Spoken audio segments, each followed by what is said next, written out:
Who is the one person you'd like to take to lunch? I'd like to have my son, of course. All right. Did that last night. This is feeling more like therapy session than a historic Stomper, interview. I know this is not my regular attire for the show, but it's a special one. They've taken New Orleans-style dancing from local parades to the Macy's Thanksgiving Day Parade and NBA arenas across the country and the Caesars Superdome. Today, we're joined by 6'10" Stompers founder Brett Patron and charter member and choreography leader Paul the Longboard Treuting to talk about the moves, the memories, and what it really takes to become a Stomper. Welcome to the show.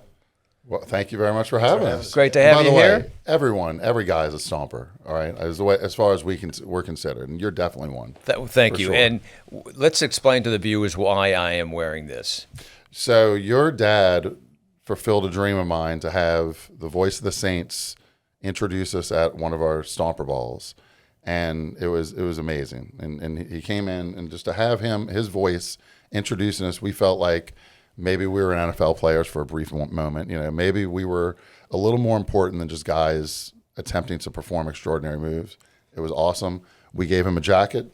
First down Saints written on the jacket. That's right. It's all and it fits you like a glove, by the way. Thank you. Well, I appreciate that. Mom cherishes this. Yeah. She allowed me to hold on to it. And when this came up, this opportunity, I said I got to bring it to the studio. And I'd like you to know that your dad stayed and partied until I think the end of the night. I mean, he had a blast. He loved the party. Yeah. I would note too that was also a literal dream that you had. It really was. It really was. Well, I woke up in the middle of the night. I said, "Can we make this happen?" Well, thanks for that. Yeah. I really appreciate that. Take us back to the beginning, Brett. What made you look at a group of ordinary guys and think we could become a dance team? I think there's a need for men doing the same thing that women have been doing in the city for years, which was the dance crew or the dance team, and it had been attempted, but like usually that devolved into just drinking and walking. And the group of people that we got together in the beginning, we focused on the dancing. We were like, we got to be dance first, dance forward, and then the party and the fun will come afterwards. Really, literally on the parade route, we were business in the front, party in the real, just like a great mullet. Yeah. And we go back to the naming of the organization. How did that come about? So it's contrived and weird, but like we were talking about other dance groups. I was making fun of my daughter's dance group, which, I mean, her school, she was like 3 years old, and all she knew how to do was the butterfly, and I was really aggravated by that. I was like, can't they teach her more than the butterfly? It was a great dance school, by the way. But and then some of the ladies that night were talking about joining like the Pussyfooters and the Camel Toe Lady Steppers, some of those groups that were around at that time. And then we were getting rid of our Saints season tickets because this was the beginning of 2009 when the economy was horrible. We were cutting back on expenses. Right.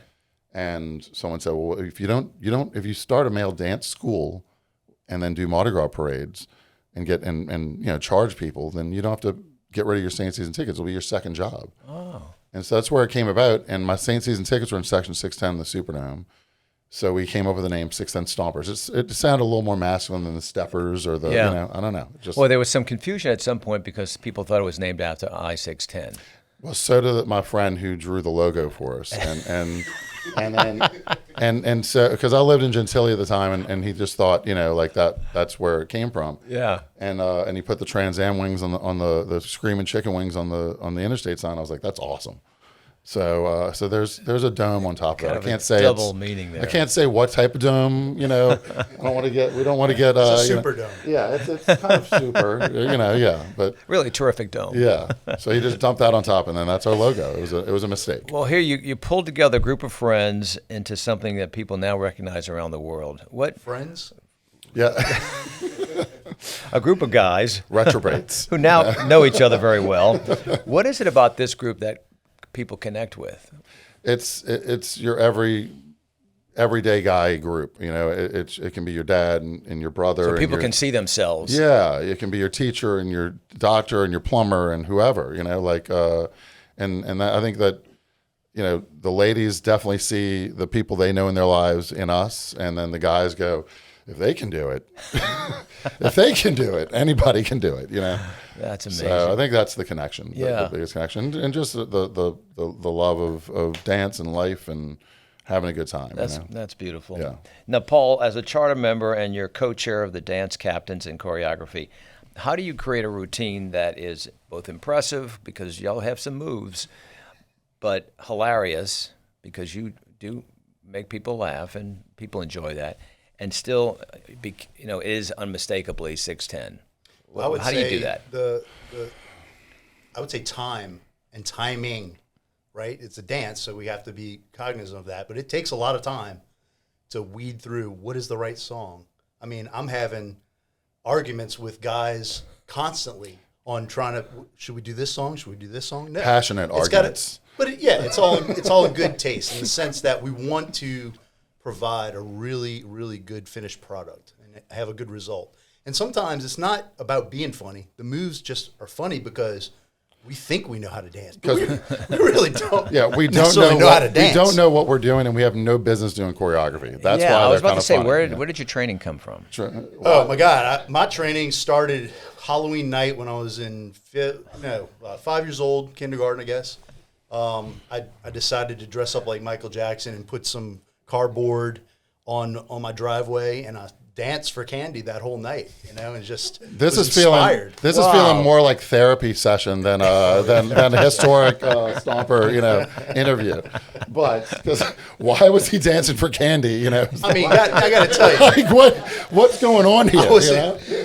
I want I you to wanted feel the candy to come to me. I want you to didn't wanna feel have comfortable go to here. door to Tell us your story. Yeah, But yeah, Gerard We're in a sock safe hops. space. You go to the sock hops at the local playgrounds, Yeah. and you see the dance circle. And you're like, should I jump in? How do I jump in? What's the move if I jump in?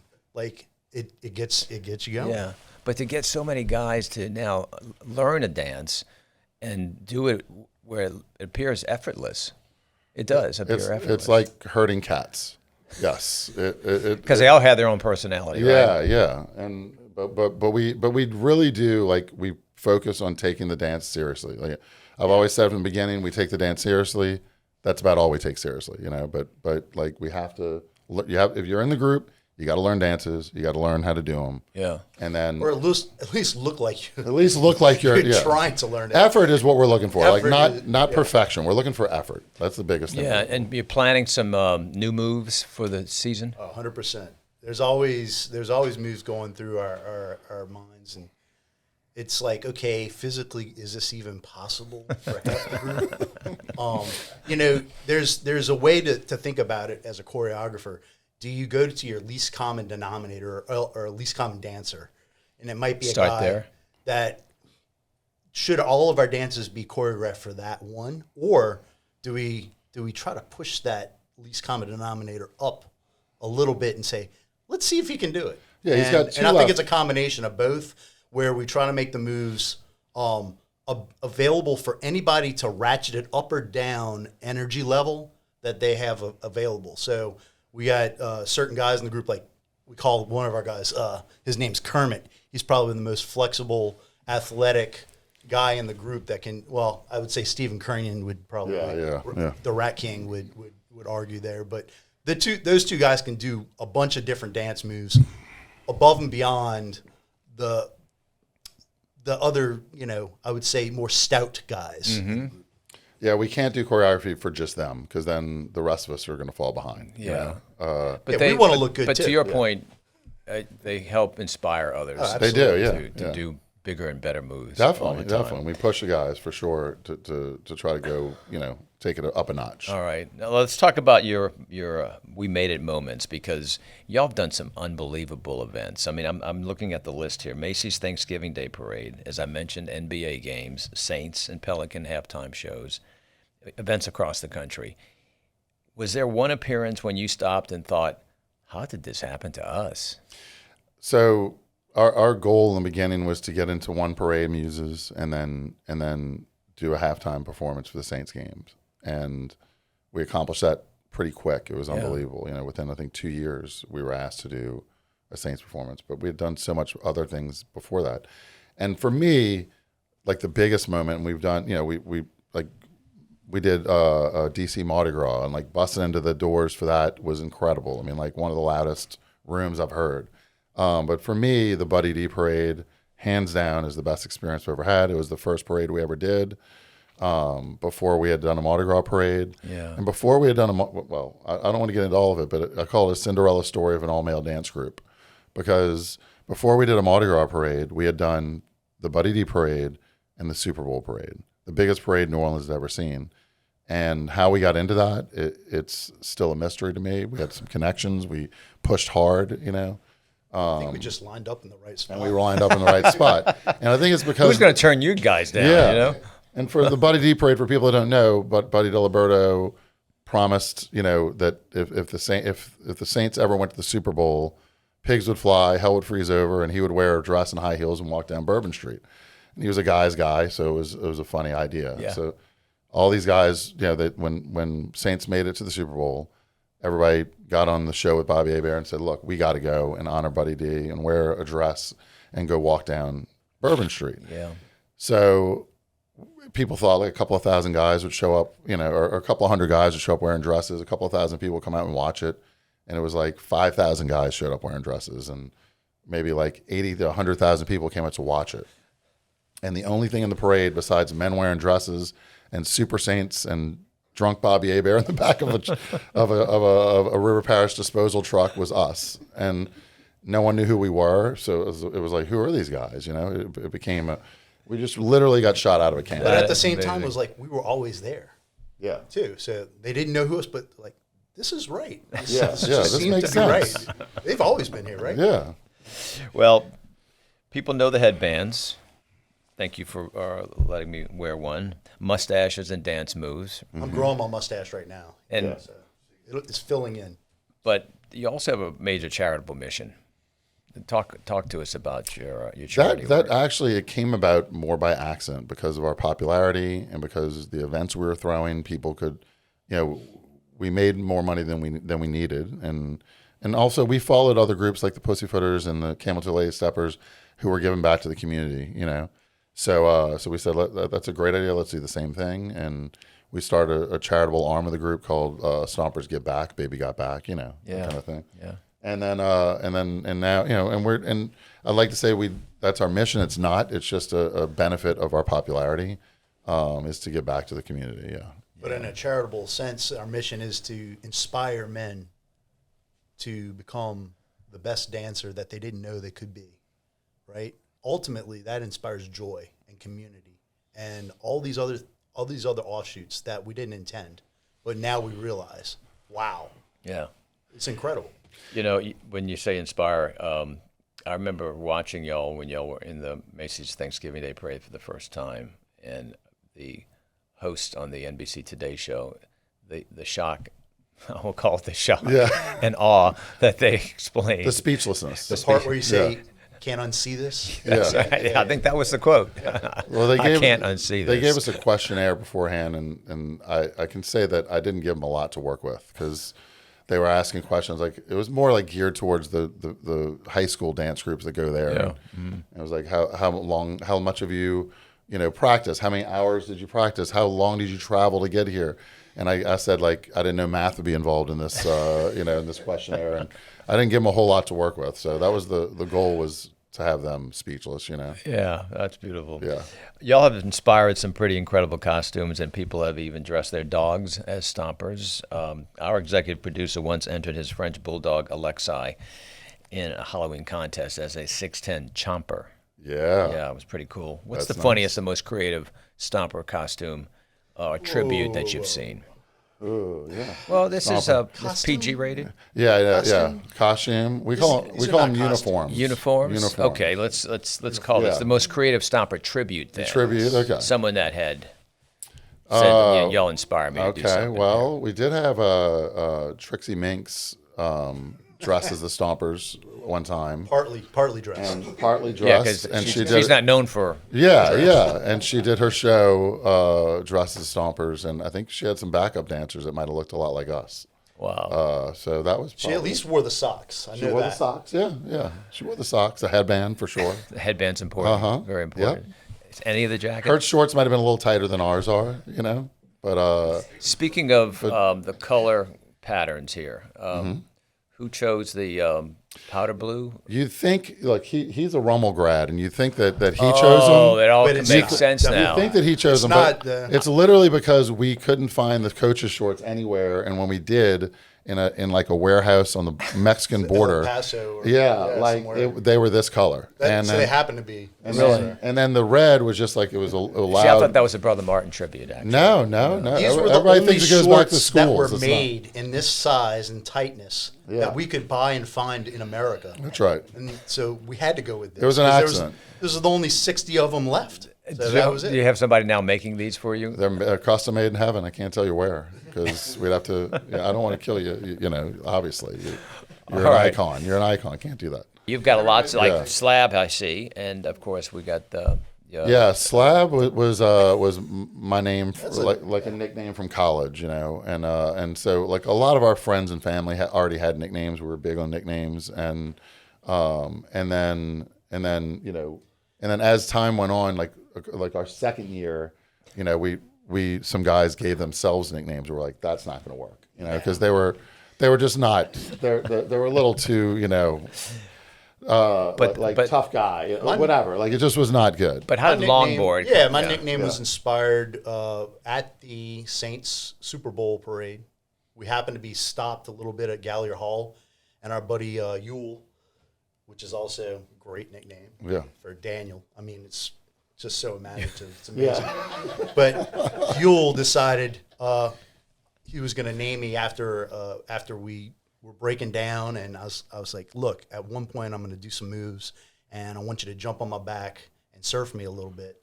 And so we were in a dance circle. I nailed a few moves, jumped on the concrete, got the full smell of St. Charles. Beautiful plank. It was a beautiful plank. He rode me. Yeah, in a fun In a dance longboard kind of Yes, way. of course. in a longboard surfing kind of way. In a rated G type Yes, of way. Yes, correct, yes. correct. But you were literally face down on yeah. St. Charles Burn, Avenue. baby. That's great. He goes through a lot right. of shirts. I can tell you that. Hence the therapy. Let's talk more. Let's talk about tryouts. We got tryouts coming up. What does it take to become a 6'10" stomper? What are you looking for? Is it the height? Is it girth? Is it Calf girth, yes. I would calf say girth is good. Some of the calf girth in our group has been lacking, especially amongst certain members like Trooper. You need to start doing your calf raises. Yeah, a little bit more. Trooper, definitely get on. Stop skipping leg day. All right. Yeah, come on. But no, we're looking for guys that either have two left feet or maybe have some rhythm. It's anywhere in between. Like people are like, oh, I don't know how to dance. I'm like, you're a perfect stomper. As long as they feel like they actually are in their mind dancing and really pushing it and going for it. That's all that matters. So like, you don't need to be a great dancer. That's number one. Don't think you do. It is, you do have to have the courage to get on stage. You have to get up there by yourself and perform in front of what usually is a drunk crowd. Maybe not at 9 a.m. if you go a little early, 10 a.m. But if you get into the early afternoon hours, it's probably going to be a drunk crowd. And then the judges get a little drunker as the day goes on too, so they might get a little meaner to you. Yeah. But it's all in good fun. I mean, But then the crowd is more enthusiastic for you because They do. they're not They going to be do. able to They tell do. whether you missed something or not. how many men are you looking for this year? where we don't always know exact amount because we're still trying to figure out who's staying and who's going, and we just try to fill our attrition. So I would say anywhere from 10 to 15 probably is what we're looking for, Yeah. and we're going to last 75 guys to sign up.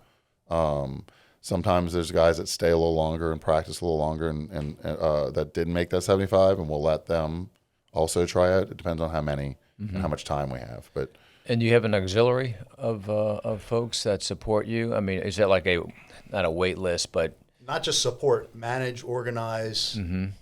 because I imagine when y'all move Our out 6'10" of town, splits that's a movement. I mean, you've our got security. Yeah. We've got a whole crew that will really take care of us because men for the most part are really, really good organizers no, we're What'd not. you say? We're not. No, not at all. for the most part. Yeah, but our 6-inch splits, our security, they are really our backbone. You have a charter plane now? Deal. Yeah. Working on it. But as far as no, we don't have a wait list. Like there's not a group of people who hang out and learn the dances and then can eventually become stompers. Once you made it in, you're in for life unless you mess up real bad. I mean, we're pretty lenient on that. Yeah. But and I think we've only kicked out 1 or 2 guys in our 17 years. And you travel with the full complement, or sometimes you go with whoever can do it. But like we figure out who can go for different things ahead of time, and then we'll let whoever has asked us know if we can do it or not. I mean, it's a schedule. I mean, you've got to look at the schedule. Is it same thing for Saints games? If we don't get at least 60 to 80 guys to do it, we're probably not going to be able to do a halftime show. a big time presence there. And then Mardi Gras parades, we ask guys to do half the parades that we do, and we usually have at least 60 to 80 guys at each parade. Do you choose the music? Yeah, we as a group. I mean, we definitely have a process that some would like to change, but we've honed in on what kind of branding songs fit what we're trying to accomplish, and the end result in the product. I mean, if you think about it, we were inspired. We grew up in the 80s and 90s, and so that's kind of our first choice of go-to music from that genre and generation. But we're willing to extend our outreach as maybe we a Pink older. Pony Club coming up. Every now and then, perhaps. We jump into the 21st century here and there. Yeah, got it. And one of our favorite things to do is the dance parties when the Mardi Gras parade stops. Shout out to DJ Hammer, or the best Mardi Gras DJ there is. Excellent. So that's a good place to try out some of these other songs to see if they kind of hit or not. Yeah. What's y'all wish for this season? What's your one wish for this season? Oh, I mean, if it can be better than last season, that's going to be huge, because last season was phenomenal. I mean, the weather, the people, the energy, it was just a really, really good Mardi Gras. And this is the earliest Mardi Gras, I think, in the history, right? One of them, yeah. I think it's like right. February 9th or something. I mean, it's I'm wishing for a little bit more cold. So that'll keep us moving. We like the cold weather because we're producing a lot of energy. Mm-hmm. These locomotives need to be cooled down here and there. Yeah.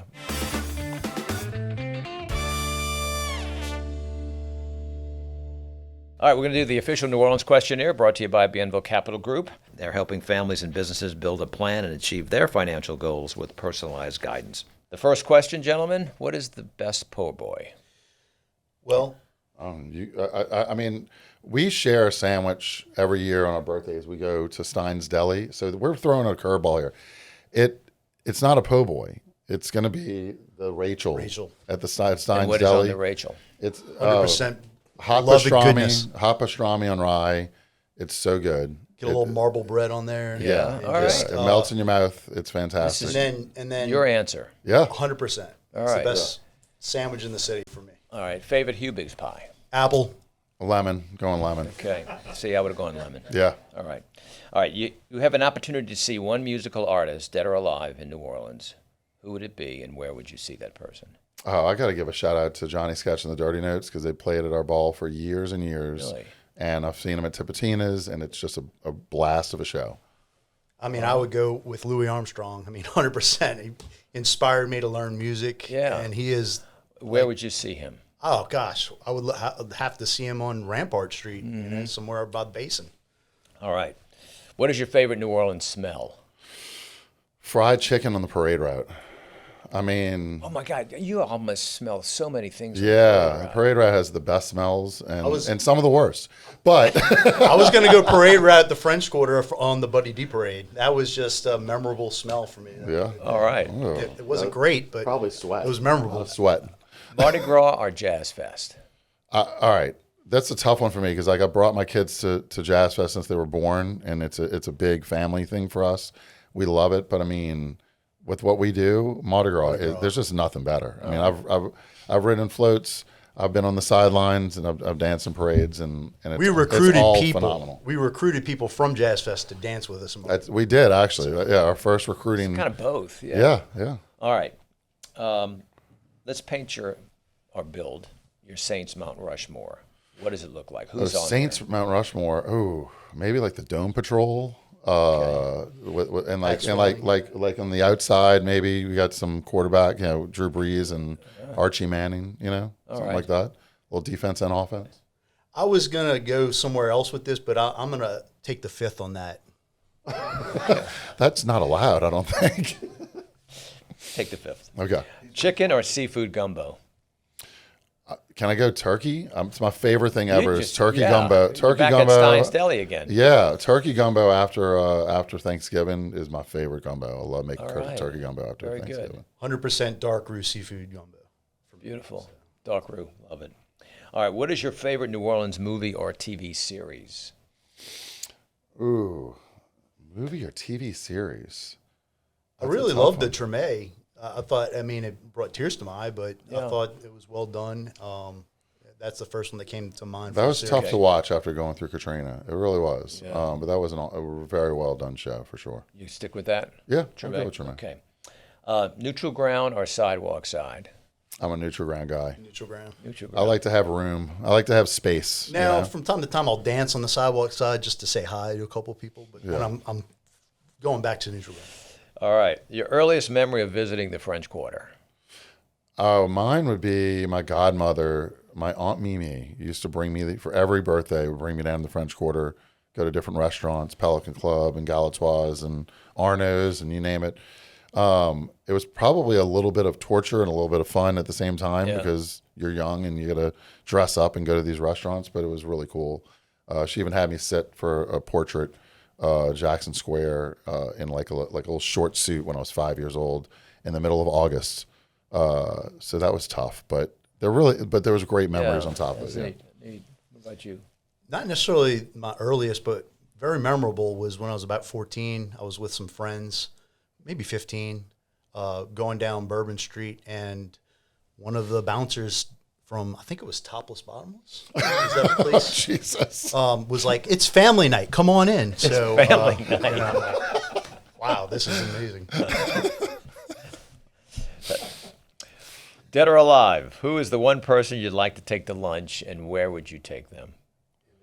Oh, In New Orleans. I got to go with my grandfather, with Grampso.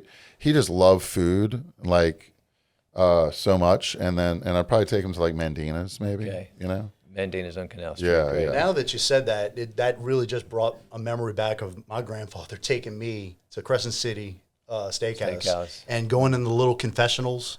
Oh yeah, Close those the curtains little and then private areas. he had a little private steak. You know, it's amazing. You take him. Yeah, That's where I you think take I have to him. go with that. That's beautiful. This might be why he was dancing for candy at some point, but I don't know. I mean, I'm just going to throw that out there.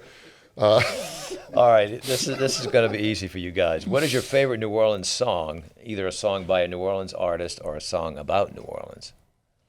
Do you know what it means to Miss New Orleans? Louis Armstrong, baby. I'm going to go with that. Casanova by Rebirth because they play it when the Saints win. When you're leaving the Dome, they play Casanova, and it's just like it brings back awesome, positive memories for me. Beautiful. Yeah. All right. What is the one New Orleans food item you cannot live without?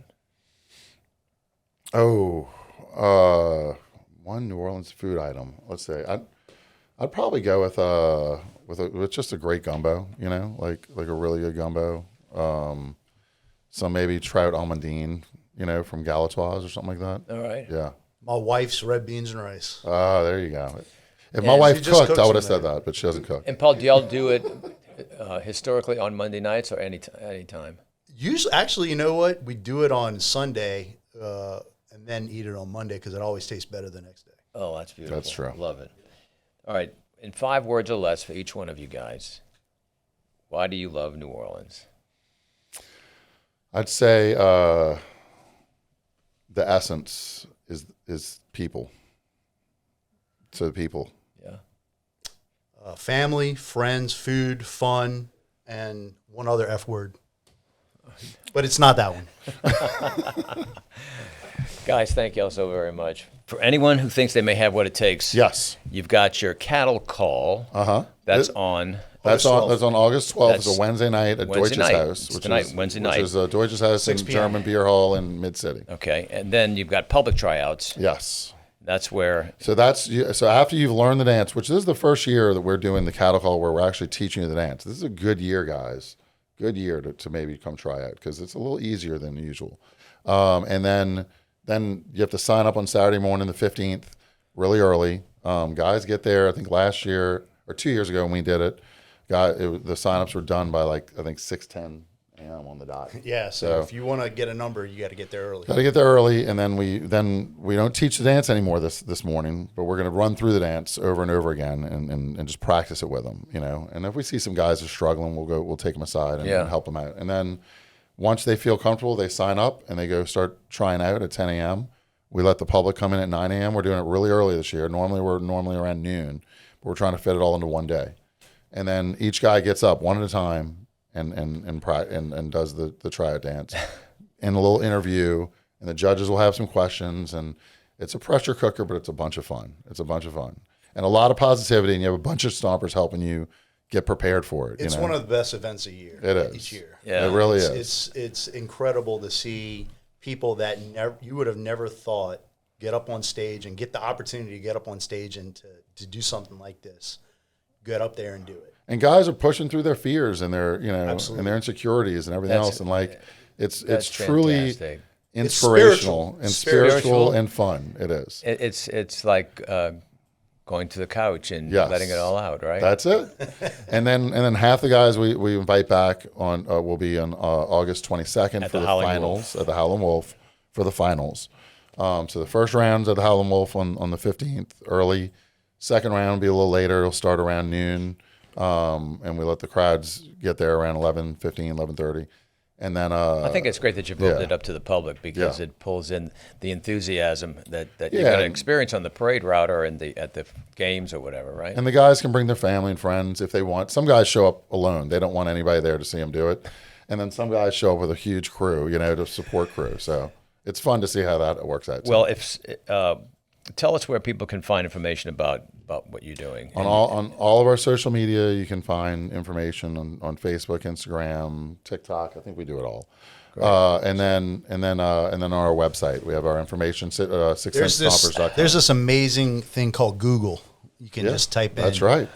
As long as you can spell it. How to become a 6'10" stomper. Yeah, you'll find it. and also, if people want to support what you're doing. Yeah, they can Right. come out and we it's a look for less than the cost to go into the movies.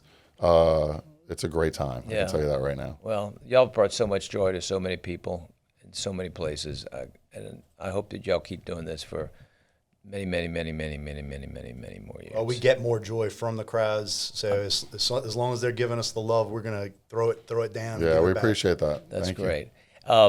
So, Brett and Paul, this has been a lifetime of inspiration for you guys, and we thank y'all for what y'all are doing. Thank you very much Thank for you. having us, Mark. Well, I appreciate your kindness to my father as well. He enjoyed that. He talked about it all the time. Oh my God, it and was Mom keeps this jacket hanging. So, a dream come true for us to have him introduce us for sure. well, first down, 6'10". How about that? Yes, You indeed. got it. Well, thanks y'all for being with us today. Thank you. Appreciate Thank you. it. All right, guys. Move the chains. And we're back with two-timer now, Garland Gillen from Fox 8. Thank you very much. I'm moving on up. I'm getting close to Wonkin Cade there, my coworker there. I'm getting there. Yeah, well, let's have a little competition Yes. there. That's good. Listen, Garland, you covered Drew Brees for much of his career in New Orleans. You watched him this weekend receive the gold jacket. Tell me, what memories come back to you? It's easy to go right to the Super Bowl because we've never had a championship in the city like that. The 2009 NFC title game, the interception when Brett Favre threw the pick, that definitely runs in my mind. And then obviously the dome coming. I mean, Yeah. there's not a lot of times you're in New Orleans and you're at a game where like all your like hair stands up on your, and it happened multiple times. When Green Day was out there singing like the Saints are coming to song, we had no idea. Tears. Yeah, it just my whole body like you freeze up, and then Gleason blocking the punt. So I would say the dome coming game, the NFC title game, and then the Super Bowl. I mean, I know there's other games where he threw for a ton of touchdowns. I know the passing yard record; those are big. Those are individual ones. As a team, them winning against the Falcons in 06 and then the 09 NFC title game in the Super Bowl, it's up there. I've been in television 26 years, and that's a top 5 moment of my life is covering the New Orleans Saints' Super Bowl, because I know, I was born in 1977. There was just so much losing in this town until Jim Mora came in the 80s, and I wasn't aware of a lot of that. Madeline Adams, who's in her late 20s, all she knew was Saints winning. I saw some of the losing, but to see that kind of winning success, Drew Brees brought it all, and he brought a title. I don't know when the next one's coming. They're really hard to win, so it might be a small period of time, but yeah, that sticks in my mind. I know, and this being the 60th year of the Saints, it's so fitting, and as we know, Drew's statistics made him a first ballot Hall of Famer, but those numbers don't really explain the impact that he's had and the place that he has in this city, right? I mean, after covering him on and off the field, what do you think makes that relationship so different that he had with this city? And he lived in the city, just like everybody loves that Archie and Olivia lived right down the street there, in the Garden District. That's where they raised their children. Drew lived right next to Audubon Park. He lived 8 blocks from where I live. I live right by Audubon Park. So he became a part of the city. And there's no problem with people that, want to live on the North Shore, that play on the Saints and move out to Destrehan. It's just he was there. His kids went to Newman. They were in the city. He was trick-or-treating around my neighborhood. You just felt like he had a bond. I love that couple was at the enshrinement. The prices. Yeah, and they were cooking him red beans and rice and all this food. I didn't know that story. That's the cool thing. You learn different stories every day. And the fact that he called them out and he had them as a guest there. Yeah, they were on ESPN. They were on the broadcast. I thought that was really awesome, And I've interviewed the brother before. He looks more and more like Drew. Like they look like, definitely look like him there. You definitely felt that Drew and Brittany were part of the city and their children grew up here. And then they're coming back here, week 2. Drew's son, he has 2 sons on a high school football team. They're playing Newman in week 2. So Drew Brees is flying back with his son's team, and Balin and Bowen are on this team. Balin's a senior. Wide receivers? Yeah, Balin's a senior. Bowen's a sophomore. Balin never got a chance to play on Lupin Field, their football field at Newman. So they're coming back here in week 2. So it's going to be cool to have Drew back and his sons. I would imagine it's going to be a sellout. Yeah, Newman's at a big stadium to start with, and now that they know Drew is on the team, he's like a coach, he's like a quarterback coach. So that's going to be really cool to see Drew back for the first time since he got enshrined. So look ahead 25 years. What's Drew Brees' legacy for the city and for the Saints? Champion, and he brought the city back from its knees. Obviously there's a lot of big-time players that brought New Orleans back in different ways, but he brought it back with a championship. Lee Zurich, who now works in news and work with us, he got out of sports. He thought that there was a chance that the Pelicans were going to be gone forever. They were the Hornets at that time. He thought the Saints were going to move to San Antonio. He had some major questions about the future. He went and worked in news. I stayed in sports. We thought we might lose all of our professional franchises. And the fans stepped up, sold out the season tickets in 2006. That 2006 season, that didn't happen. I don't know. Maybe we are talking about losing that team. So I think he saved the city. I think Sean Payton did, and I think Drew Brees did. And I agree with you. And I also think he, if you want to say mentored the way or wrote the roadmap for how a player can get involved in the community, right? I mean, that's something that other players now can see. Okay, this is how you do it. Yeah, and I think Tyler Shuck has learned a lot from Drew. Went out to San Diego, met up with Drew, and they brought the receivers out there, the tight end.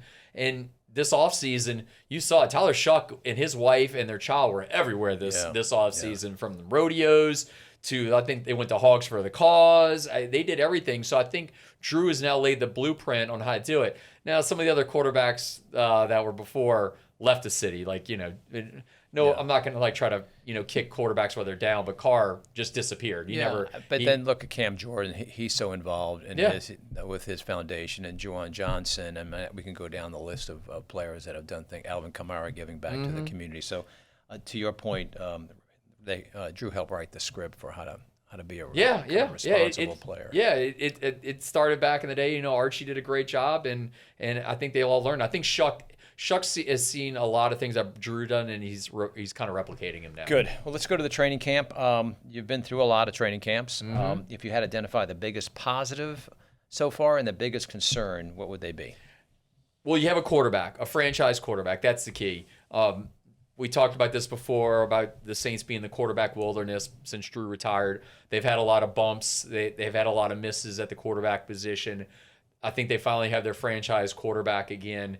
And if they're going to win this division, which is a division for the taking. Somebody asked me the other day what the Saints are going to finish, and I said, right now I'm between 8-9 and 9-8. And they're like 8-9. And I said, but that could still win you the division. This is not a strong division. The Panthers are going to be down again. The Falcons, I say down. Last year they did win the division 8-9, but I think they're going backwards. I think the Falcons are going backwards, and I think the Bucs has some major issues because Baker Mayfield wants a new contract. They're not giving him a new contract, so the Saints can win the division 8-9.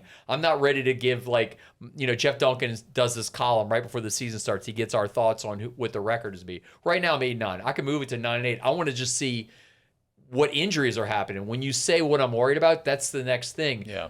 Brian Brzee, you can kind of weather that storm, him tearing his ACL. They have other guys who can step up. I'm really worried about the offensive line. Dylan Radin's tearing his ACL. He was the 6th offensive lineman. Now you have a good starting offensive line right now. If one of those guys goes down, they have some major issues. Jeremiah Wright is a rookie. I don't know if he's ready to step in right now and assume a role if one of these starting offensive linemen goes down. Eric McCoy, the last 2 seasons, has suffered season-ending injuries, and they had to move around the entire line. Cesar Ruiz, by his own admission, we've seen it also, struggled last season. What does his season look like? Now, on the left tackle, right tackle, you have some very strong guys in Kelvin Banks Jr. and Taliasu Fuaga. They're very good. David Edwards at left guard, very good. I'm really worried about the offensive line, them gelling together. And if one of those guys goes down, it could be a major concern. So that's my biggest problem is the O-line, the guys that are protecting your franchise quarterback. Yeah. Let's talk about Tyler. And ended the season really well. What does he need to still improve on going into this season? What are you looking for him to do? He threw 2 interceptions in practice this week, and people were really worried about that. I think he's taken more chances in training camp because the job is his. Last year, I think he was more safe in training camp because he didn't want to lose the job to Spencer Rattler. Spencer Rattler is the number 2. There's just no debating it. And Tyler Shuck is your starting quarterback. So I think he's playing a little looser. I think that just another year in the Kellen Moore system with the offense, I think that he can only improve. I think he has better weapons around him also. I think last year he had Chris Olave. He didn't have a really solid number 2. Now he's got Jordan Tyson. Now he's got Devon Vele coming back for his 2nd year. He's got Bryce Lance. And he's got Barryon Brown. I think he has some really good options at receiver. He's got a solid 5. Even the 6, you go with Trey Palmer, possibly, or Ronnie Bell. Those are some other guys. Kevin Austin Jr. are other options. So he's got some guys. I think the accuracy still needs some work. He definitely has wheels. There's no doubt about it. He can run. I think he's got to decide better when to run and when to throw the ball. Okay. Is there a player that the Saints fans are not yet talking about but should? Well, so Barryon Brown, I feel like is definitely one of the big names everybody's losing their mind about. Yeah. You know what a guy to watch for? I really like watching him. So he's at the star position. His name is Jaden Price. So he's out of North Dakota State. He came from the UFL. He was on the practice squad last year. He is a guy that's getting a lot of action. He's had some interceptions in training camp and one-on-one drills. So Jaden Price is a guy. I know he's not starting, but you asked for someone that's not like everybody. He's not a starter. But Jaden Price, I think, will make the roster. That's a guy that I'm excited about seeing playing the star position, which he's behind Jonas Sanker. Jonas Sanker is the starter at the star position, but Jaden's right behind him. That's a guy that I think that people should watch for. Talk about our kickers. That's going to be a tight competition. Yeah. Smith and Brown. Yeah, Tanner Brown and Charlie Smith. Charlie Smith missed 3 field goals last week in one practice, so that was concerning.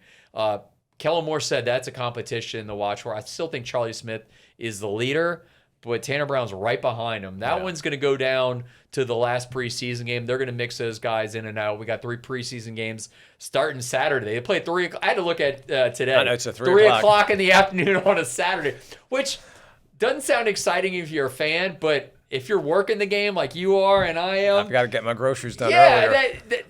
Hey, I get my night off. That's like something good. There's not a lot of Saturday nights off. You're in the looking at fall. the upside of it, Yeah, right? yeah, I'm looking at the positive side there. 3 o'clock game doesn't sound great on a Saturday, but we're going to be inside.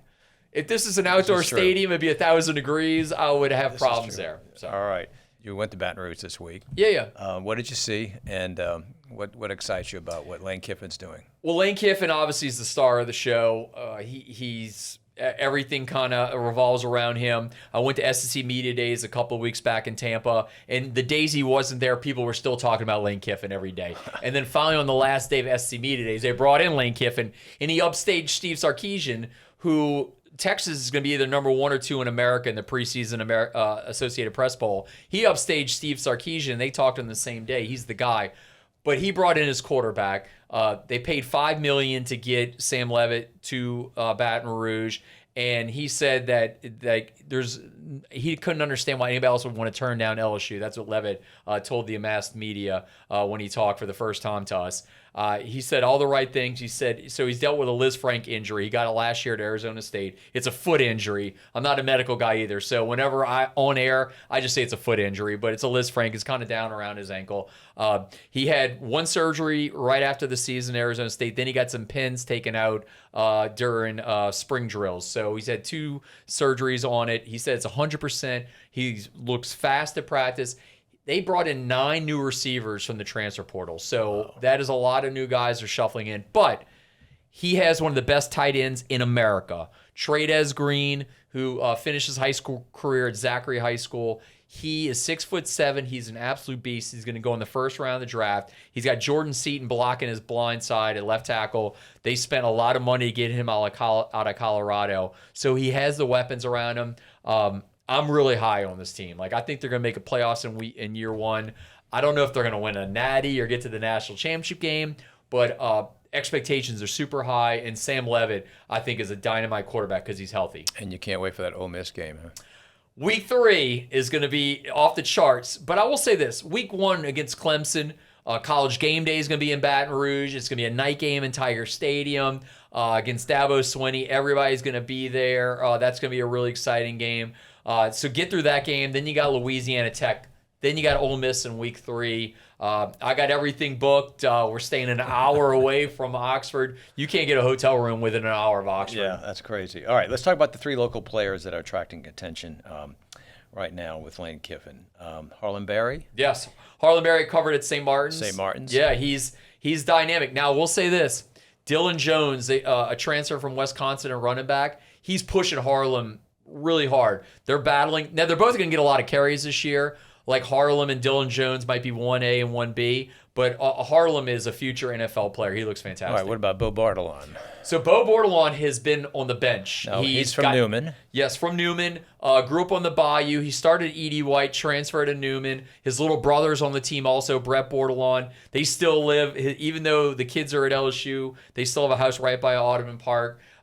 He has waited his turn. This is the first chance he'll get to start. He's only worked on special teams. This is his 5th year. This is it. He's been on the bench waiting for his opportunity. He will be starting. He's going to be hungry. Yeah, he'll be starting left guard. He's got a big mustache. He looks like he's 25, 30 years old, but he's only 22. All right, and finally from Destrehan, Chase Thomas. Yeah, Jace Thomas is all of a sudden trying to unseat Tamarcus Cooley at safety. I really like what I've seen from him. His dad played for the New Orleans Saints. I'm sure if you're a big Saints fan, you remember Fred Thomas. Yeah. That's That's his father. So he played out at Destrehan. There's a lot of guys on the LSU Tigers from Destrehan. There's 4 of them. So that's a big pipeline. Edna Carr's another big pipeline. You mentioned the Clemson LSU game, Death Valley. Based on what you saw today, what does that team? Are they ready to appear? I mean, is this going to be a knockout for LSU, or is Clemson going to? LSU's a 10-point favorite in this game. That's hard to. Yeah, well, I think it's because Clemson's starting a new quarterback. And they're playing at home. LSU's playing at home. LSU went there and won last year, but Clemson right now is probably going to start a guy named Christopher Vizina. He had 1 start last year when the starting quarterback, Kate Klubnik, was hurt for Clemson. So in the one game he started last year, they lost against SMU. This is going to be enemy territory, Saturday night in Tiger Stadium. So I think all those things are factoring in that LSU is a 10-point favorite in this game. It was 11.5, so the bettors are pushing it down. It's now 10. But no, I think it's a high number. I think LSU wins the game. I'm really excited to be there. It's September 5th, and nothing beats a home opener. Like nothing. That's just a whole new level. Talk to us about the first preseason game coming up this Saturday. Thursday they're having a joint practice, but what should the viewer be looking for on Saturday if they're watching it? Who's gonna start? What's the action? So I went back and looked at this last year. All three quarterbacks played in the first preseason game last year because there was a competition between Jake Hayner and Tyler Shuck and Spencer Rattler. Something to watch for. So they have a joint practice on Thursday against the Jaguars. Right. Next Tuesday, they have a joint practice in Oxnard against the Cowboys. Then next Thursday, they have another joint practice against the Rams. So 3 joint practices where no one is allowed to touch Tyler Shuck. So that is a lot of work for him. So on Saturday, you might see Spencer Rattler, Hunter Deckers, and Zach Wilson. I don't know if you're going to see a lot of Tyler Shuck. I know that's not something that fans want to hear out there, but Tyler's going to be getting a lot of work in the next week going against the starters for the Jags, Cowboys, and Rams. So that is something that we might not see a lot of. I don't know how many starters are going to go in game one because a lot of these teams have pulled back on playing starters in the preseason, even though it's only 3 games. Yeah, running back situation. I mean, it's Travis Etienne. I mean, he looks fantastic. Yeah. Alvin Kamara, he really plays in the preseason also. Think it's going to be interesting. But Alvin Kamara's training camp experience so far has been very enthusiastic. Yes, and what I saw, he's all over the place. And I've been on the record that I always thought they should re-sign or keep Alvin Kamara because I knew other running backs on the roster had injury issues. And sure enough, Devin Neal and Kedre Miller have missed practice time with injuries.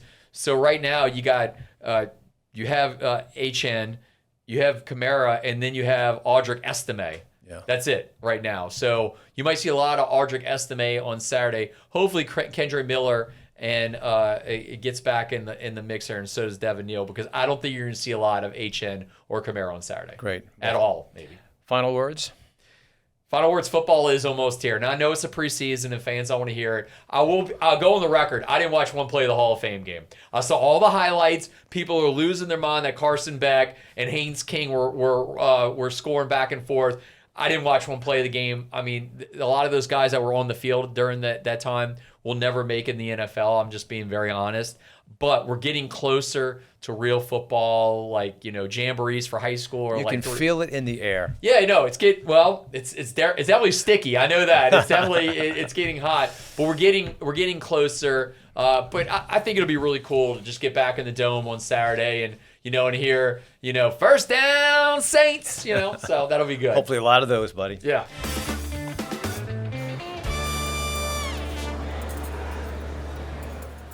All right, ladies and gentlemen, it's time to go on the table, presented by Blue Runner. Good for your heart and soul. Joining us today is Chef Shan Samantray of LUFU NOLA, a restaurant that began as a pop-up and has now grown into one of New Orleans' most exciting destinations for regional Indian cuisine, earning a Michelin Bib Gourmand along the way. Congratulations, Shan. Welcome to the show, Chef. Mark, it's an honor. Thank you for having me over here. It's great to be with you today. Now, take us back to India for a moment. What is the first food memory you have where you can still remember the smell, the taste, or the person who made it for you? So, I have 2 elder sisters who I used to sneak inside the kitchen with and cook maybe an omelet or bread, just toast a bread or something. And then I also remember that I used to get kicked out of the kitchen because Indian mentality is a little stereotype, and they say, oh, you're the boy of the house, you cannot, be in the kitchen. Look at it right now. I made a career out of it. Yeah, you turned that around. Yeah. Any of those early foods that you've kept and now serve at LUFU?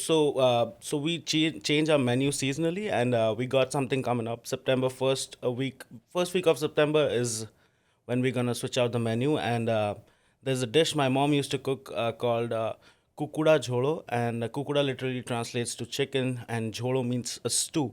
So it has potatoes and chicken, and we slow cook it for like an hour and a half, and then that's going to be on the menu. Wow, I'm looking forward to that.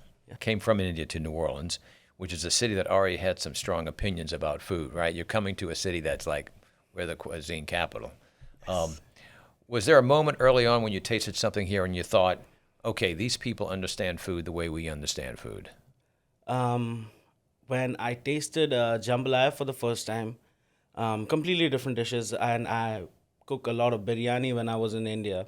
Same thing, rice, protein, spices, aromatics, jambalayas, completely different dishes. But the philosophy behind both the dishes is same. It's just rice and meat cooked together, but two different ways. How did With we the do rice it? absorbing. Yes. Yeah. So that's how I connected with Louisiana food and New Orleans in specific. What surprised you most about the food you found here? How everything is layered. Like you have to make your roux the right way. You have to add the spices, the trinity, the right time. You cannot just add Throw it everything all together. Yeah. Y'all started as a pop-up, right? Do you remember that night when you and Aman and Sachin looked around and realized, wait a minute, we could do something bigger than this? Honestly, me and Aman and Sachin, we sat down. We used to work for somebody, and then one night we were like, you know what? So let's just stop everything and just focus on something. Realized it was a big mistake. We got to pay bills. But Royal Frenchman Hotel was kind enough to let us a space to start selling food. Didn't charge us anything. We sold the first week.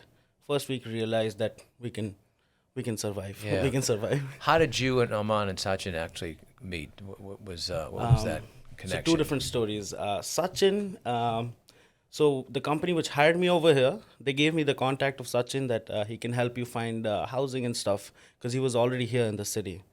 Long story short, my partner right now. In the other hand, so Aman, I met him 2019 Mardi Gras night. I used to actually work at Jack Rose and done with my shift around like 8 p.m. It was a long day. Went home, changed, went to Bourbon Street. And I saw an Indian dude across the street. I was like, hey, you Indian? He's like, yeah, I'm Indian. I'm like, you know what? Next thing I know, we're just grabbing a drink at a bar in Bourbon Street. And then, that's how I met him. And this random dude is my business partner right now. It was meant to be, as they say, right? That's great. That's a great story. What I've discovered is that Indian food is very regional, but some Americans think it's just one cuisine, right? If I sit down at LUFU and really pay attention, what are you hoping that I could learn about India through the food? When you sit down and look at the menu, this is how I portray. People say it's Indian cuisine. For me, it's cuisines of India. So every state, every city, every 50 miles, the language, culture, food, ingredients changes. So that's going to be the first thing that you're going to see when you look at the menu because everything's going to be different from each other. We try to put as many regions as we can put because India has 29 states right now. And it's difficult to put everything together. So we try to switch it out every time. And we keep the people's favorite in the menu just so, to be safe. Right. So for our viewers who have not been to LUFU yet, first time they're going to visit, what is the one dish that they have to try? Oh, you got to try the Angara chicken with the garlic naan. That is going to make you fall in love with Indian food. Okay. And then the second one? Second one would be Kolhapuri chicken. So there's a story behind this dish. One of my cooks, his mom used to trade spices 15 years ago. I think she stopped her business like about 6 years ago, and she kept one spice grinding machine with her. She still does it for LUFU. She blends the spices and sends it to us. Yes, so that's very close to me, and I FaceTime her and I talk to her. We don't speak the same language, but he is always right next to me to explain what I'm trying to explain her. How how we want the spice blends to be, so we can store it for longer. Right. Yeah. If someone says, I don't like Indian food, what is that one dish that will change their mind? If they're meat lovers, our tandoori lamb burra The lamb chops is gonna make them forget about why they don't like Indian food. Yeah, but they got the wrong impression for sure. Maybe they can come in and try first. I would say Yeah. that, and then I know how to make them fall in love with Indian food. Beautiful. Let's talk about the Michelin. That just had to be a very special moment. Walk us through how you found out, and how did you celebrate? So honestly, Mark, it was never in the conversations. We just got a random email one day. And Aman is like, Shan, you see this? And I was like, what are you talking about? He's like, nah, I thought it might be a scam. Somebody's trying to take some money from us or something, because it usually happens. And then we scroll down, and then it was serious. They're like, you cannot be disclosing this. I'm like, okay. We kept it to ourselves. We made sure that we just doing whatever we did, because that's the reason why they came to us. So we just kept doing whatever we did, and then eventually we got the news. Once we got the news that we have got this prestigious award, we felt like every time we walk into the door, we feel like we have more responsibilities of beating ourselves in being way more better than we were yesterday. So that's how it makes us feel. Yes, it was overwhelming, but it comes with a lot of responsibilities just to maintain that prestigious award that we've got. Right. I mean, a Michelin bib gourmand is such a sign, not only locally but really around the world. People travel to cities that have restaurants with those designations, so it's just very special for you. Yes, sir. So you're a leader in the restaurant, obviously. What do you look for in your employees, your team members, when they're coming on board? Honestly, we can educate them about Indian food. If you are a nice person, if you have a great attitude towards your whole team, if you respect each other, that's the only things that we usually look for. Everything else just falls into place. The more time you spend with us, you understand eventually what you're gonna do. Yeah. Louisiana offers so many different ingredients that you could probably incorporate into any of your dishes, but which ones do you use, and how do you see that being prepared? We have a dish called bhindi masala. Bhindi masala literally translates to okra, stir-fried in our masala. Masala is just onion, tomato sauteed with some spices. And I think that's that. And also, I also resemble New Orleans food with Indian food in such a way that here in New Orleans, every house has their own version of gumbos. And everybody thinks theirs is the best. It's the same back in India, where they make their own curries, own stir fries, own stews, and they think theirs is the best. And so that's how I resemble New Orleans food with Indian food. You get to enter the gumbo arguments that pop up all the time. Oh, and speaking of gumbos, are you a chicken or a seafood gumbo? Seafood all the way. Seafood all the way. Yeah. I grew up in the eastern coast of India, grew up with a lot of seafood, went to school on the western coast of India, again seafood, came to New Orleans, seafood. You're back on the coast. Favorite seafood? Favorite seafood, like a good crawfish boil is, and a good crawfish boil or a good blue crab boil. I'll go. Blue crab, yeah. That's Very good. my go-to. So you've been in New Orleans for a bit. You've got to have a favorite poor boy somewhere. Guys. Guys. Yes, or I go to Parkway because I live right next to Parkway. So That's an easy walk, huh? easy walk, yes. Yeah, Justin Kenny loves to hear you say that, for sure. And I just walk down to the farmer's market right after that. So And it's- what is on that po' boy? I usually, if I'm going to Guys, I just go for the shrimp po' boy, fully dressed. Going to Parkway, I get the surf and turf, fully dressed. I want it fully dressed. Very good. Is there one New Orleans food item that you cannot live without? So there's two spots that make this dish that I know of. Bywater Bakery and Marlin from Chicken's Kitchen. They make grits. They make this breakfast grits, and it is just fire. I cannot live without it. And I think Marlin just started doing breakfast. So I think those two spots. That's fantastic. Yeah. So what does the year look like for you coming? You said you're going to change. You'll be changing your menu as the new season comes. Yes. How's the rest of the year look for you?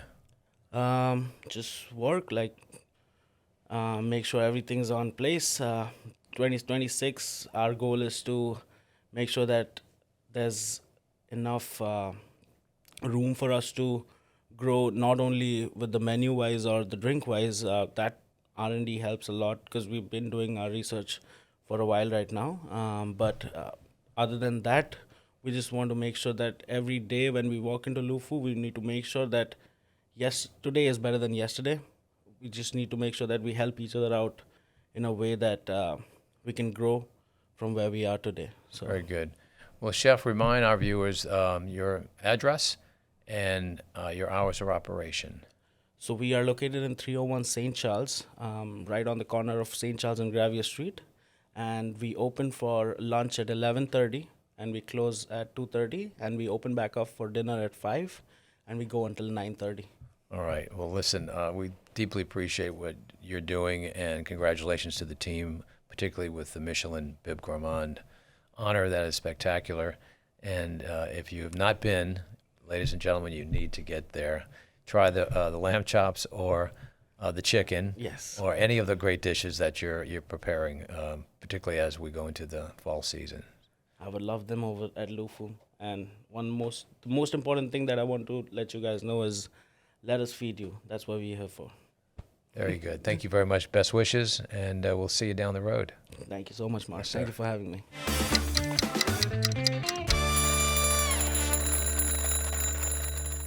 Ladies and gentlemen, it is time for 5 Minutes With. This is presented by New Orleans & Company. New Orleans is built to host.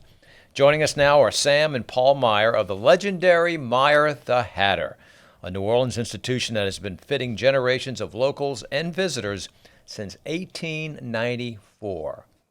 Sam and Paul, it's truly a pleasure to have y'all in the studio. Pleasure to be here. Thank you for having us, Mark. Pleasure to be with you. It's fantastic to see you guys. I understand someone had a birthday recently. You turned 102. Yes. And the National August 6th. and the National World War II Museum had Yes. a little party for we go in you. the morning, you see. We have two parties, and then we come out around noon and go to the store and have another party there. And they have my picture blown up, Of course. and people are coming in. I talk with a few of them, and they all say, "Oh yeah, I was in this and I was in that." Well, yeah, everybody in the world seems like they were in the armed forces. Yeah, but it's so wonderful that you're able to go to the National World War II Museum and meet people who come to that museum and they want to be able to see our living heroes and thank you in person. Somebody told me somewhere that there are only 3 veterans left in the city of New Orleans. Now, if that's World true, War II veterans. they would know. They would know, you know. Where did you grow up then? Where were y'all living? Uptown, Napoleon and South Claiborne, that area. You all right? My father finally bought out a little house for $5,250. Okay, a house, Yeah. complete. Wow. Okay, It was on Robert Street. and so we lived there, grew up. Right, because you were born in 1924. Yes. So we're talking in the late 20s into the early 30s, Yes, before that's World right. War II. So But I was still an entity to myself. So I'd get up and go to high school, finally, and in the last year, now, of course, I shouldn't say this, but I will. I skipped school. I didn't go. the principal's didn't not tell around them, anymore. Don't worry about that. Well, I didn't tell them. I didn't say that. But I was on my bicycle all day long. So anyway, I did that, and but I still get 70 on my report card, which I couldn't understand. They were just pushing me through, of course.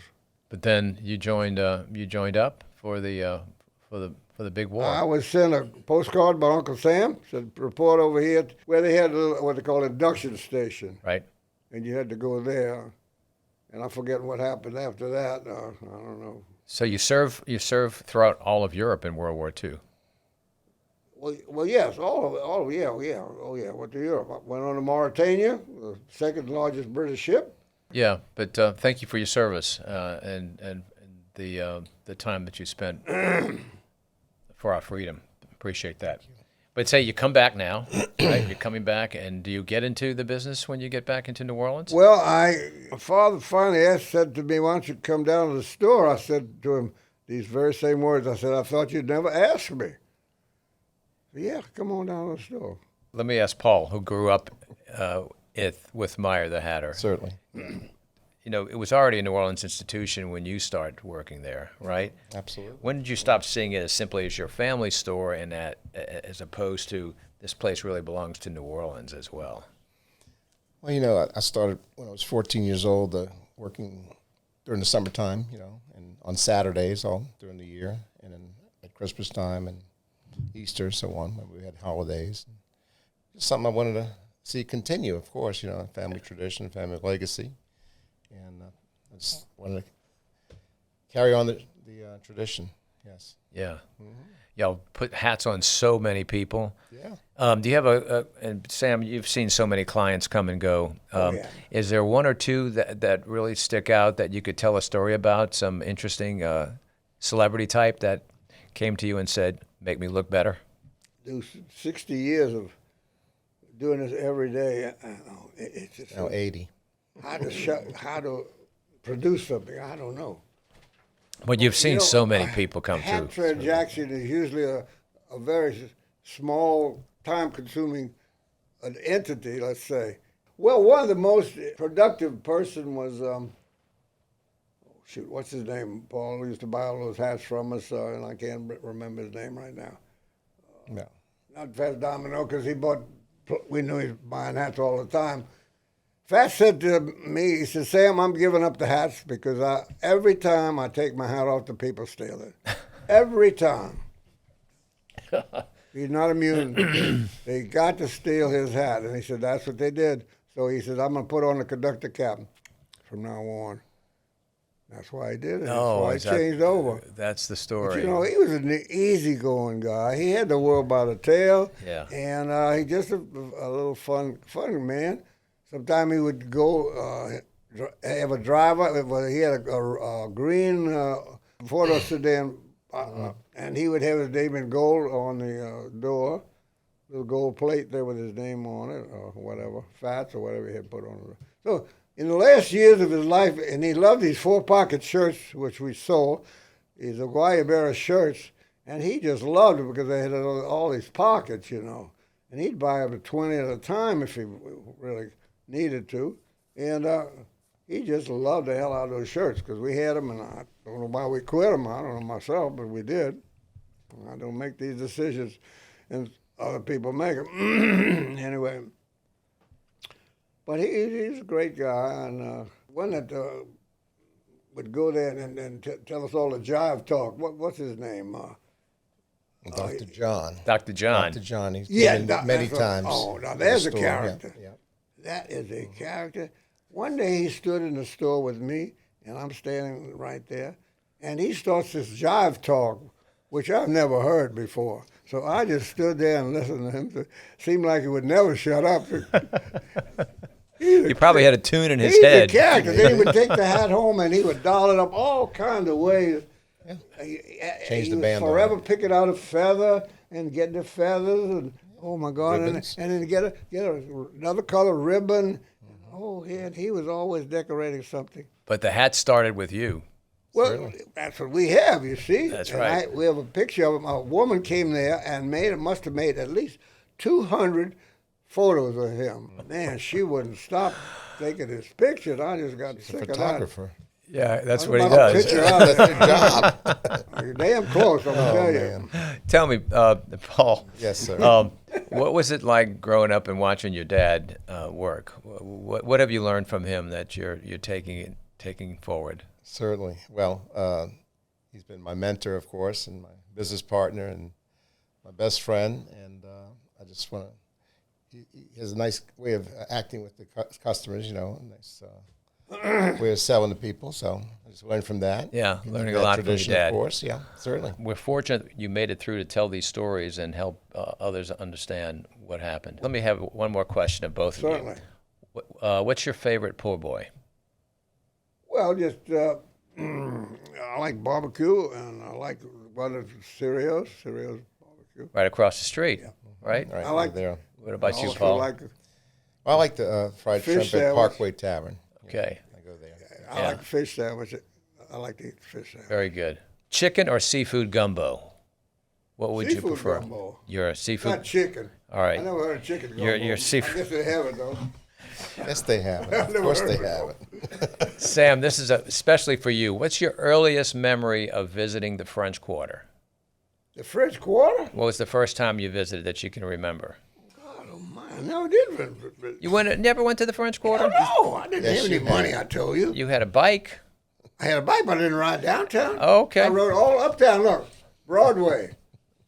You were uptown guy, Broadway and St. Charles. All that area, I would ride the bike all day long. but not the French Quarter. Maybe when you came back from the war, did you go to the French Didn't have any Quarter? bicycle. Then, my mother's father died. She leaves us some acreage, got some money, and she bought us a house. I went on Forest Street and bought me a second-hand bicycle. It was all brand new again for $10. Was my Wow. Aunt Mabel. Aunt Mabel, something else. Yeah, she was a sweetheart lady. Paul, what about you? First time visiting the French Quarter? Oh, I'm sure I went with my parents. I don't I never did Jackson go to Square. No, but, and, but Paul, you took Paul to the French Quarter, Yeah, didn't you? certainly, absolutely. And then I remember going with my school, going to the Wax Museum. Oh, the you Wax know, Museum. Certainly. Remember the Wax On Museum? a field trip, Yeah, I like the haunted dungeon section yeah, of that. certainly. All right, next question. Sure. Next question. Dead or alive, who is the one person you'd like to take to lunch in New Orleans, and where would you take that person? Somebody that you'd like to have lunch with. The person can be alive, or it could be somebody who's passed away. Well, I'd like to have my son, of course. All right. We did that last night. Where did y'all go last night?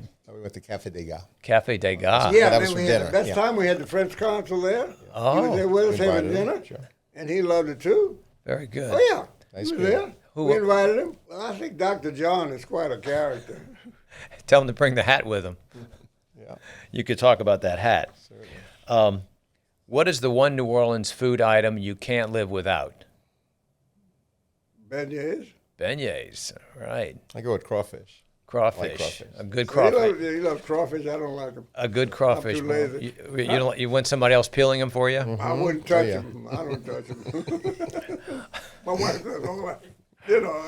It's too lazy. All right. I'm lazy. Sam, I want to congratulate you too on receiving the Legion of Honor. Wasn't that nice? Fantastic, from the Consul General of Well, France. He came down to, and I have Yes. his card, the head of the Legionnaire people. I have his card. He came all the way from Washington and came and pinned it on me at the World War II Museum. Well, most deserved. Pretty Most nice, deserved. huh? Well, thank you much again for your investment. service. I mean, And Paul, thank you for what you and your family have continued to do. Thank you. You've been a mainstay and a flag in the soil of St. Charles Avenue for so many years. Absolutely. And we thank you and hope that you have at least another century of business ahead Yes, of you. indeed. We want to keep going here in New Orleans. Yeah. Absolutely. Come visit y'all on St. Charles Avenue, right there off of Canal Street. Meyer the Hatter.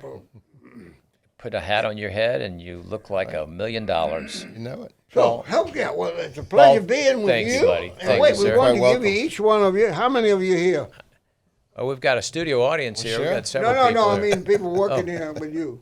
We've got 5 of us There here. you go. Yeah. Here, one for each Well, one. thank you so much. I knew you had more Thank than you. one. That's why I Yeah. bought Oh, one look for at each that. one. Look at this. It's like Mardi Gras. Throw me something, mister. I'm not throwing them at you either. Love these. you put them in front of the camera. I love it. Meyer That's right. koozie. Look at that. Yeah. Meyer the Hatter. There you go. Fantastic. Well, thank you. Y'all have a great rest of the day and do. go sell some hats. We're going to do it. All right. Absolutely. Well, Yes, indeed. Thank you, Sam.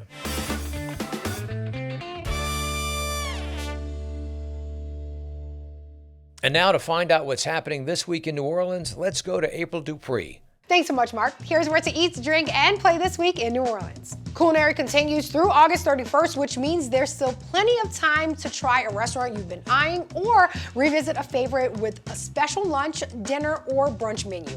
This week, start near City Park at Charmant, where the culinary options include dishes like lamb meatballs, shrimp and grits, octopus bolognese, and stuffed beignets. Up on Chapatulas, Mr. Mao is serving a family-style brunch for 2, plus a dinner menu with Gulf shrimp tostadas, local Gulf fish, wood fire water waterfall pork, and roast pineapple tartlette. To get your seafood fix, pigeon and whale on Ferret has options like deviled eggs with smoked salmon, ceviche, lobster roll, and swordfish schnitzel.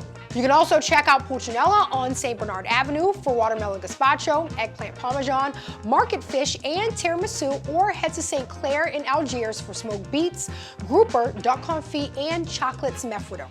And if you want something with a little more delicious drama, the Crustacean Club is serving a culinary dinner built around a caviar martini, Gulf oysters, ceviche, and house fries. This month, participating restaurants and bars are creating special cocktails of their own, giving you another reason to stop in for a drink somewhere new. Try Arnaud's or Muriel's for a French Quarter classic, Peychaud's Cocktail Bar for something more rooted in New Orleans history, or the Country Club in the Bywater for a poolside adjacent escape. Uptown Atchafalaya, Commander's Palace, and Saba are all part of the custom cocktail lineup, while the Rusty Nail and Desi Vegas give you options closer to the CBD and the Warehouse District. On Thursday, the New Orleans Ernst in Royale Convention Center continues Porchside Performances, a free outdoor concert series on the Heritage Porch. This week's performance features Honey Island Swamp Band. On Friday, Tabatina's Free Friday concert series continues with Billy Ayuso and Pocket Chocolate.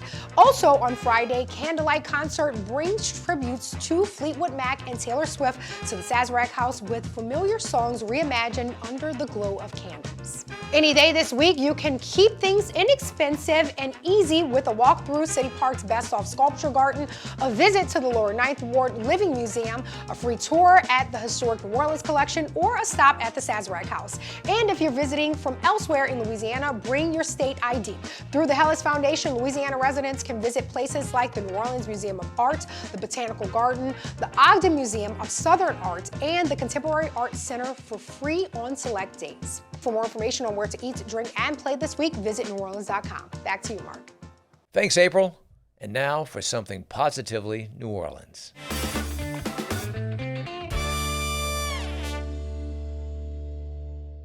Today, we celebrate one of the greatest quarterbacks ever to play the game, but even more importantly, one of the finest people ever to wear an NFL uniform. When Drew Brees arrived in New Orleans in 2006, our city was searching for hope. He didn't simply lead a football team. He helped lead a community forward. Through extraordinary talent, unwavering determination, and quiet humility, he gave New Orleans something it desperately needed: confidence that our best days were still ahead. On the field, his accomplishments are nothing short of legendary. A Super Bowl champion and most valuable player, a 13-time Pro Bowler, 2-time NFL Offensive Player of the Year, 5-time All-Pro, more than 80,000 yards passing, 571 touchdown passes, 5 5,000-yard seasons, and virtually every significant passing record of his era. He redefined what excellence at the quarterback position could be. Yet those who know Drew best will tell you that his greatest achievement isn't measured in yards or championships. It is the life he has built with his wife, Brittany, and their 4 wonderful children, Balin, Callan, Bowen, and Rylan. Family has always been the foundation upon which every success has been built. And through the Brees Dream Foundation and countless acts of generosity, Drew gave back to the city that embraced him, raising millions of dollars to support children, families, healthcare, education, and those facing life's greatest challenges. For New Orleans, Drew Brees will forever be more than a Hall of Fame quarterback. He became a symbol of resilience, leadership, generosity, and hope. And now Drew takes his rightful place among football's immortals in Canton. We simply say congratulations, thank you, and know that New Orleans will always be proud to call you one of our own. Some players become Hall of Famers. Drew became family. And for that, Louisiana and New Orleans will always be grateful. And with all the first downs, moved them chains, and touchdowns, that's positively New Orleans. That's our show for this week. Thanks to our incredible guests and to all of you for watching and listening. And a special thanks to our sponsors, Blue Runner Foods, Bienville Capital Group, New Orleans & Company, our friends at Visit the North Shore, and their podcast, All the Waves. Go check it out. And don't forget to subscribe and hit that notification bell for all of our new videos. We'll see you next week.